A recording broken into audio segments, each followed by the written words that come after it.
రాష్ట్ర వ్యాప్తంగా ప్రభుత్వ ఉద్యోగులకు ఏర్పాటు చేసిన పోస్టల్ బ్యాలెట్ నియోజకవర్గాల్లో కొనసాగుతోంది. అయితే ఓటు వినియోగంలో కొందరు ఉద్యోగులకు సమస్యలు తలెత్తుతున్నాయి. కొంతమంది ఉద్యోగులకు స్థానికంగా ఓటు ఉన్నా వారి పేరు పోస్టల్ బ్యాలెట్ జాబితాలో లేదంటూ ఓటు వేసే అవకాశం ఇవ్వటం లేదని వారు ఆవేదన వ్యక్తం చేస్తున్నారు.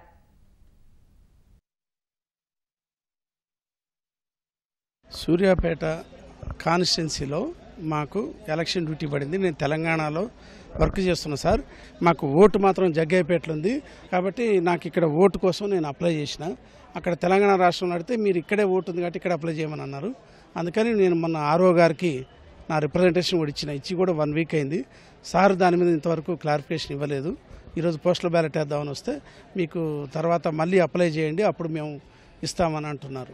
ఓటు జగ్గపేటలో ఉంది. ఐపీ కార్డు అని అప్లై చేశాను. నేను చేసినా సరే వాడు నాకు ఇక్కడ లేదు, మీకు మీరు అక్కడ పని చేస్తున్నారు, అక్కడి నుంచి మాకు ఇన్ఫర్మేషన్ రాలేదు, మేము ఇవ్వమంటున్నారు. అక్కడ అయితే ఇక్కడ మీ ఆర్ఓ గారిని కలండి అంటున్నారు. ఇక్కడ ఆర్ఓ గారి దగ్గర సరైన రెస్పాన్స్ రాలేదు. నాకు మళ్ళీ అప్లై చేయండి చూస్తామని చెప్తున్నారు. నా ఓటు నాకు కావాలని నేను నా పోస్టల్ బ్యాలెట్ నాకు వచ్చి నేను ఓటు వేసుకునే విధంగా నన్ను హెల్ప్ చేయాలి.